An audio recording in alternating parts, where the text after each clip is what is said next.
Wow. So, for your information, if you haven't watched Lie to Me documentary, you shouldn't be watching this particular episode. If you haven't watched Lie to Me documentary, one of the best OneCoin documentaries from Norway, please, you should avoid watching this video, because whatever I'm going to discuss, whatever gossip I'm going to talk about in this video is happening because of Lie to Me documentary. Lie to Me documentary has premiered on YouTube, I think on Docroom, Docroom channel, and so far they are going in for 20,000 views. Amazing work done, Mr. Doug. Thank you so much for being an amazing producer of Lie to Me documentary, and it is one of the amazing OneCoin documentaries. I must acknowledge that. I have a problem with you. I appeared in for just like 2 minutes. Yes, just like 2 minutes. Hence, we spent over 5 days in Uganda shooting for that documentary, and only to see myself in for just 2 minutes. I was like, come on, we spent days shooting for this documentary, and I expected to see myself in that documentary for at least 15 minutes, but anyway, let's dive in to find out what is happening behind Lie to Me documentary. If you've watched Lie to Me documentary, you know this guy called Bjorn Bjercke. Of course, he's the main character of the documentary. Then there is another guy called Duncan Arthur. If you've watched Lie to Me documentary, then you know the people that I'm talking about. Bjorn Bjercke is from Norway. Duncan Arthur is from London and also South Africa, but I think apparently he stays in London. So they shot him when he was in London, not South Africa. But Bjorn Bjercke is Norwegian. He is a Norwegian blockchain developer and also a OneCoin whistleblower, of which Duncan Arthur says he is not. So there is something that is happening. There is a war between these two men.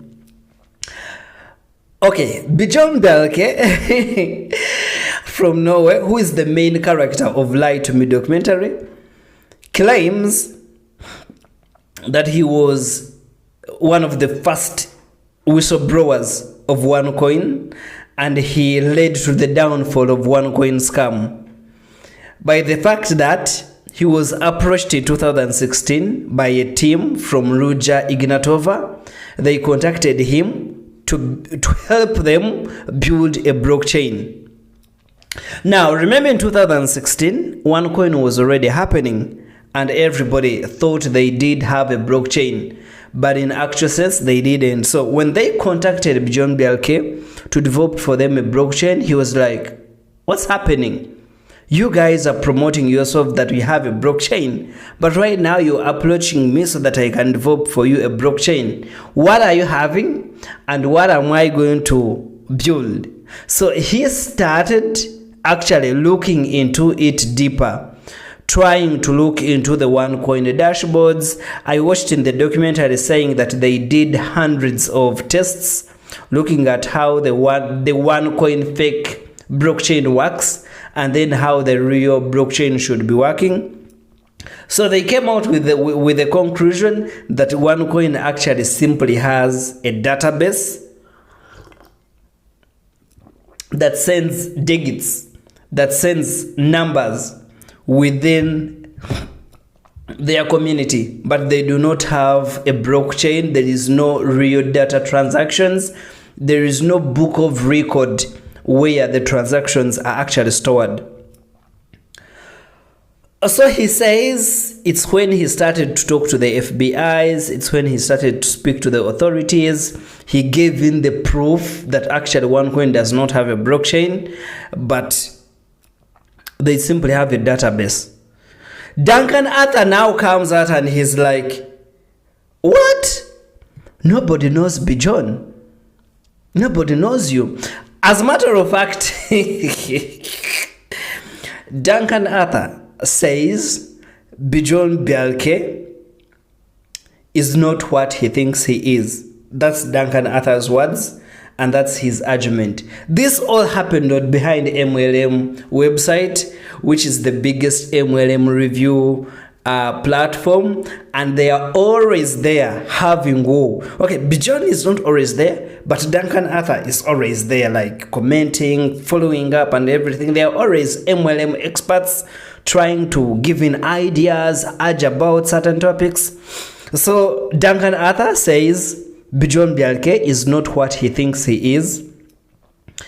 He shouldn't be getting all the credits that he's getting. So I'm like, is he simply jealousy because Bjorn Bjercke is getting all the credits? He's getting a documentary done about himself. He's getting media outreaches. He's becoming famous. He could also have a movie deal out of this Lie to Me documentary. Who knows? He could even win for himself a salary from TV companies and all that. He is a big man now, having his own documentary out there all about him. Because when if you watched Lie to Me documentary, 95% of that documentary is about Bjorn Bjercke and everybody who is trying to associate with them. And that's why I also appeared in, because literally speaking, everything that I'm doing I've been influenced by Bjorn Bjercke, because he taught me how to speak here on YouTube. He taught me about Bitcoin. He taught me about blockchain. He sent me a book about blockchain and Bitcoin, and also a Christmas gift. He's really an amazing guy. He doesn't speak so much. He speaks when he feels he needs to speak, or he only gives in a little. He really speaks out, and he doesn't like speaking. He's a little bit reserved. So Duncan Arthur thinks that all the credits Bjorn Bjercke is getting right now, he shouldn't be getting it. And I don't know who Duncan Arthur thinks should be getting all the credit. As a matter of fact, Duncan Arthur says Ruja Ignatova didn't know Bjorn Bjercke, and Duncan Arthur claims that Ruja Ignatova always was reminded of him. Like Duncan Arthur always had to remind Ruja Ignatova of who Bjorn Bjercke was. But then Bjorn Bjercke claims that he was contacted by a team from Ruja Ignatova that he should build for them a blockchain. So Bjorn claims Ruja Ignatova definitely knew him and he was a threat. But Bjorn Bjercke, Duncan Arthur says Ruja Ignatova doesn't know you. But now this is where everything now becomes amazing. In the documentary, if you listen very well, when Duncan Arthur met Bjorn Bjercke, Duncan told Bjorn that he was a threat to OneCoin, that OneCoin had to hire an entire PR to handle Bjorn Bjercke's negativity.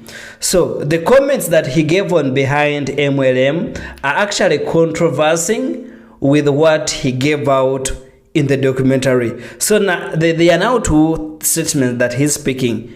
Dr. Ruja Ignatova didn't know about Bjorn Bjercke. Okay, that is on the Behind MLM. Now in the documentary, Ruja Ignatova hired a PR team to fight the negativity that Bjorn Bjercke has brought onto the OneCoin scam. And I'm like, what's happening? It's getting interesting now. It's now getting interesting. So I was like, what is this? What is happening? Why is Duncan Arthur not happy about Bjorn Bjercke's success? Because these two people never knew each other. They had never met. I don't think Bjorn Bjercke had ever had a long conversation with Duncan Arthur. I don't think they've ever got any personal disagreement. So I was really asking myself, where does Duncan Arthur gets all this anger to attack Bjorn Bjercke on the public platform, because Duncan Arthur reached an extent of saying that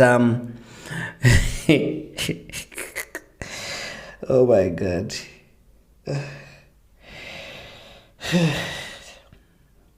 it's a lot. So I reached out to Bjorn Bjercke to ask him what is happening on behind MLM. Why is Duncan Arthur uttering out all these words?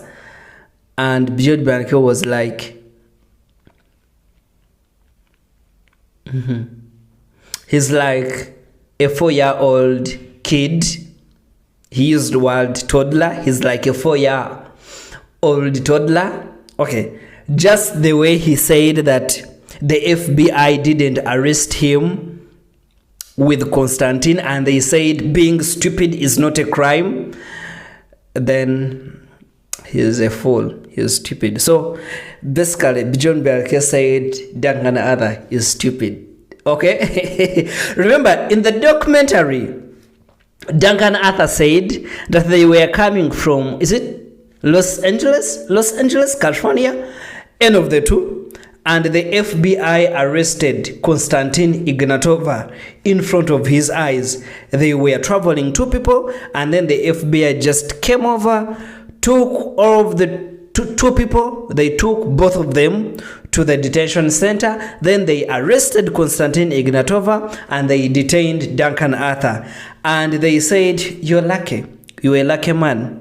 And you're lucky because stupidity is not a crime.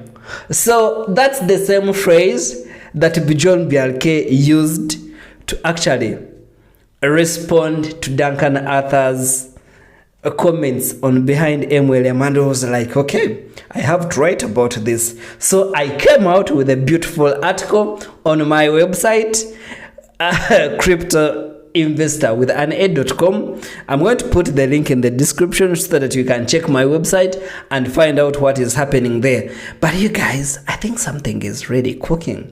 I think the stories are going to be much more interesting. And I'm following up a lot of things that are really so crazy. And I'm like, wow. So we are now evidencing a battle between these two giants of OneCoin. One of them is a very professional blockchain developer, very informed, highly informed, and yes, very rich. Yeah, Bjorn Bjercke is a rich man. You can tell from everything that he does. I always have a chat with him and we know each other. We are not really friends because we have different levels, you know. We have different levels, but we talk. We know each other. We know each other very well, and for some good years right now.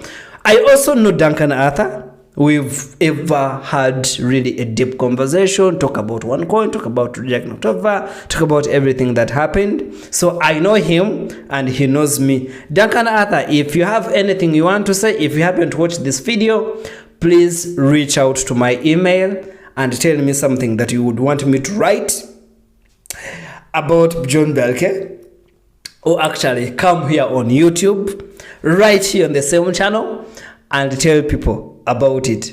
I'm going to do it. Trust me. I'm a very balanced crypto journalist and I want to balance my stories. So don't hesitate reaching out because we have to get stories rolling. People need to get this kind of information. So Duncan Arthur, don't hesitate to reach out.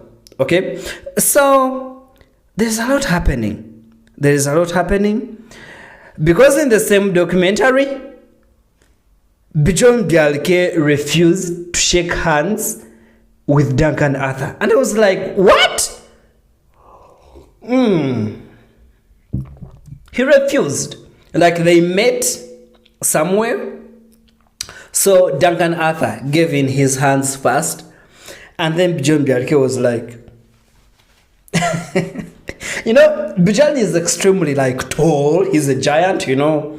Norwegian people are giants. So he's extremely tall and not fat, not big, muscular. He's tall and muscular. So he was like, I don't do handshake. So, as people were really wondering, because I also commented on behind MLM and I was like, oh my goodness, how can Bjorn Bjercke not handshake Duncan Arthur? And of course, I said it all because I wanted them to see it. I was trying to trigger some emotions. I was like, oh my goodness, Bjorn didn't handshake Duncan Arthur. Oh my goodness, it wasn't nice. How dare him? How couldn't he really handshake him? And so Duncan Arthur was like, Bjorn Bjercke doesn't have English manners, like, because in London people handshake, and so Bjorn Bjercke didn't even take time to understand how people in the UK behave. He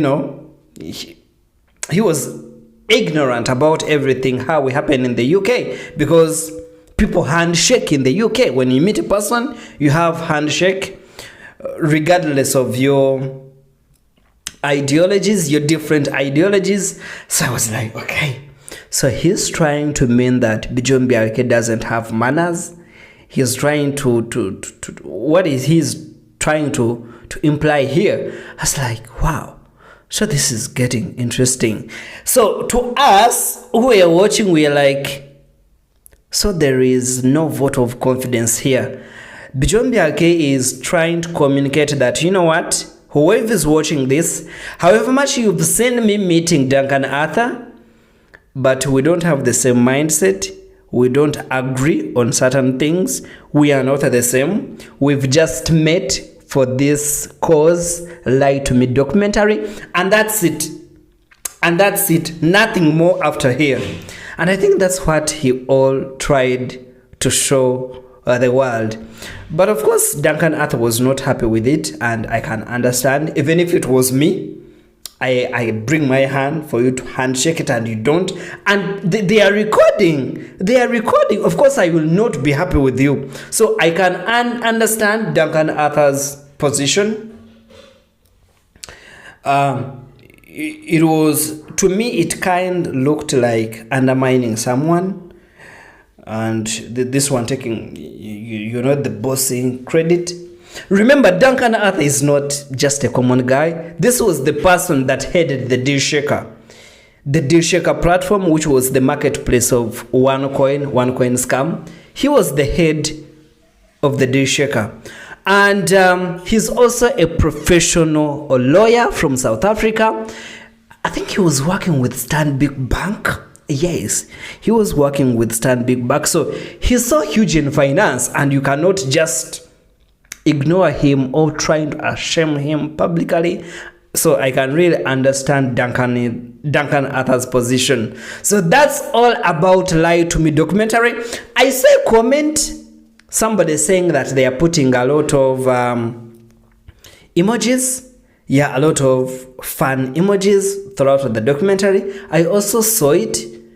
I think it was amazing, but it was kind a lot, like a lot of stuff, internet emojis, and somebody would think it's not really serious, but this was a financial documentary. But I think apart from too much emojis within the documentary, everything is expensive cameras, expensive locations, and everything is well balanced. What am I not happy about? I'm simply not happy that I appeared almost when the documentary was about to end. I wanted to appear first, yes, like in the first 2 minutes of the documentary. I wanted to appear first, like in the first 2 or 5 minutes of the documentary, so that everybody's like, oh, I saw Daniel. But most people maybe watched for 30 minutes or 40 minutes and they did not finish up the documentary. So many people have not seen me. Some people have not seen me. And those who have seen me, they have seen me for just 2-3 minutes. And, I'm not getting the credit that I deserve in the Lie to Me documentary. That's my feeling. But the documentary is amazing. I love everything about it.